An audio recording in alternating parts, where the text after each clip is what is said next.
Hi, I'm Andy here from the headquarters at HORAGE. We are sending out Supersede watches right now, and these watches come with this tool to open and close the screw of the pin when you change the strap. It's a tiny screw, so be careful, and we had an incident that someone broke off a screw head because not everybody's a watchmaker. So when you have put in that screw after changing your strap, you actually put the watch into that tool.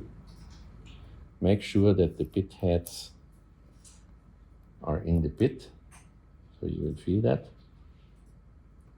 So it makes a little cluck.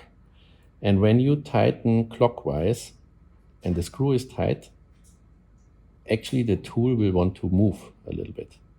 So when the tool wants to move, you know effectively that the screw is closed. Don't over tighten it. When everything wants to move, you know it's enough. Gently close it. So there's no need to apply brute force, just make sure you feel when the tool wants to move. That's pretty much it.